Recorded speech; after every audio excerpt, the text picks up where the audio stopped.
"We need nukes now." Trump pressured to send nuclear weapons for showdown with North Korea.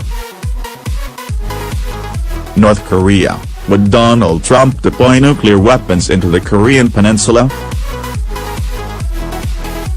Nukes have not been deployed by the Pentagon in the Korean peninsula for more than 2 decades. War fears have escalated after Washington and Pyongyang exchanged fiery words at the UN. North Korea refuses to stop its nuclear program despite growing sanctions and threats by the US. South Korea politicians are now jetting out for a 5-day US visit to call on Donald Trump to deploy nukes in a message to Kim Jong-un. Hong Joon-pyo, leader of the opposition in Seoul, will be flying to the US on October 23 for talks with the US. He will be bringing a delegation of other senior lawmakers as he calls for nuclear weapons back on the Korean peninsula.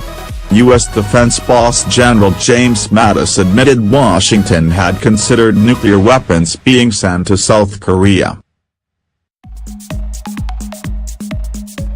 Kim Jong-un, North Korea's leader, is fearless in his quest for nuclear ICBMs. South Korea: Hong Joon-pyo believes nukes would help curb Kim and end his nuclear monopoly.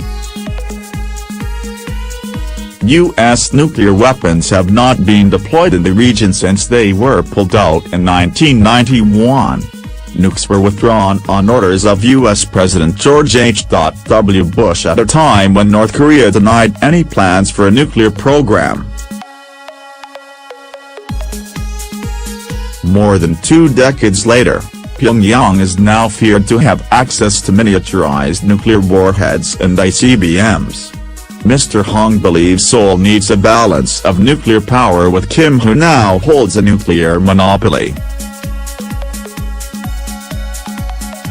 South Korean President Moon Jae-in has talked tough on North Korea this year, warning the nation it has no future with nukes. But he has stopped short of backing calls to deploy nukes in the Korean peninsula. The South Korean delegation will also visit the U.S. Pacific Command in Hawaii and meet with top brass at the Pentagon. Trump threatened to totally destroy North Korea in a fierce debut speech at the UN. Kim responded by dubbed him deranged as Pyongyang threatened to shoot down U.S. bombers flying over the Korean peninsula.